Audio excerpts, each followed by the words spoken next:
Hey there, I'm Katie from LifeFluent, and welcome to In the Know, LifeFluent's sex education series where we talk all things sexual health. Today's episode is about why sex education matters and why it's important to have in every school, even if it makes everyone suddenly interested in their pencil case and pretending not to care. Because I know that you care. There is no shame talking about something that brought us all here and plays a large part in our relationships and our happiness and even our overall well-being.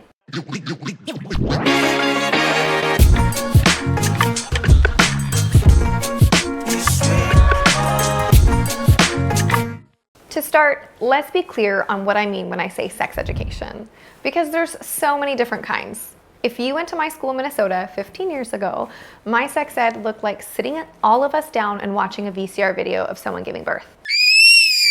I almost passed out or asked to walk the halls to take a break. And that was about it for sex ed for me.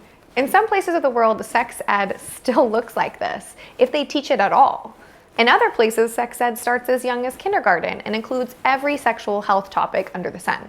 So when I say sex ed, it's good to know that there are mainly two categories. We have abstinence-only sex education and comprehensive sex education.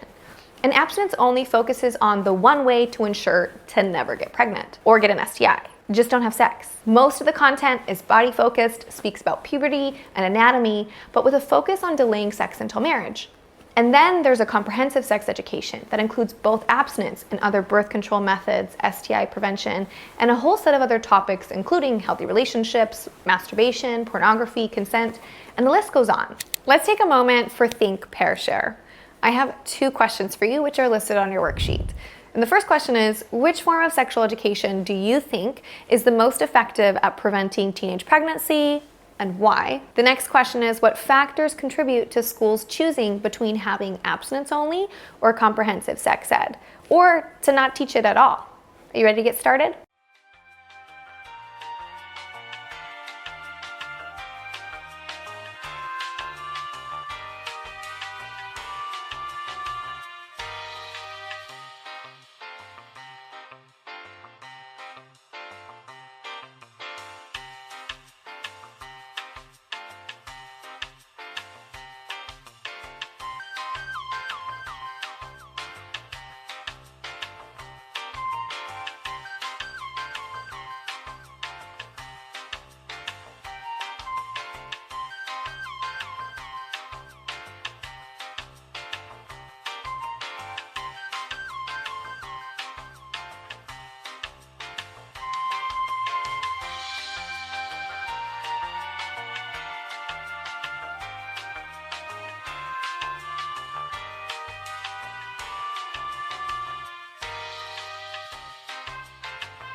I'm back.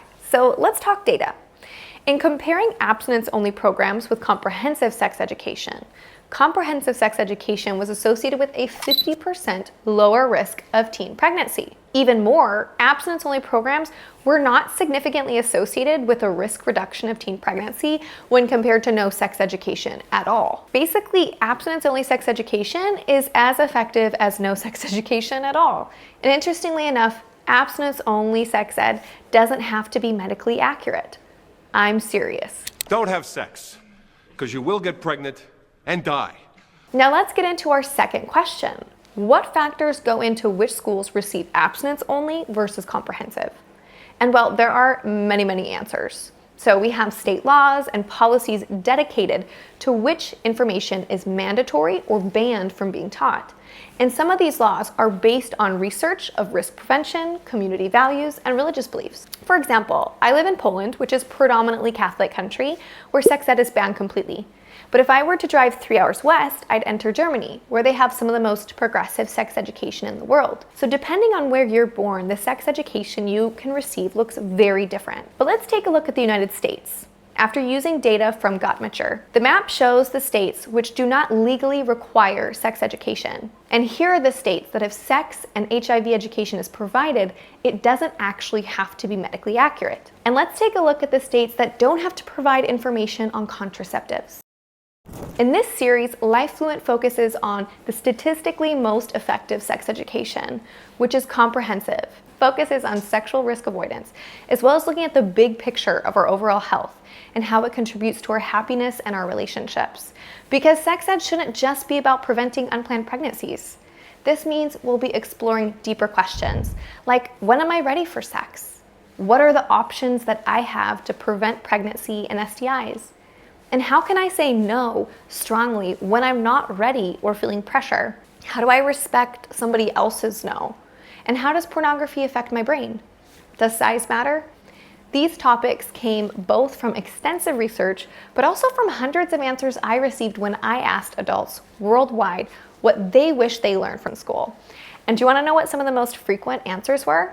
I wish I had more conversations about the blurry lines of consent, where you feel pressured into having sex, but you didn't really want it, and you were also curious, and you also wanted to be accepted. I wish I knew actual places I could go to get STI tested instead of just learning about all the terrible things that could happen if I get one. I wished we'd talk about pleasure and the orgasm gap. I wish sex ed wasn't just all about the risks associated with sex and showed the full importance of how sexual health impacts your life. I wish sex ed covered things like realistic expectations and healthy practices around sex, because porn was my form of education and I had to learn the hard way that that's not at all accurate. I wish I knew that not everyone was having sex, so I didn't feel so much pressure that I was somehow behind. So it seems like there's a lot to cover in these next episodes. So how about I stop talking and we start our first sexual health activity? Using your worksheet or your Google Doc, you will be exploring the different sex ed curriculums around the world and how it impacts the communities who receive it and how important it really is to be in the know. Bye everyone, I'll see you in the next episode.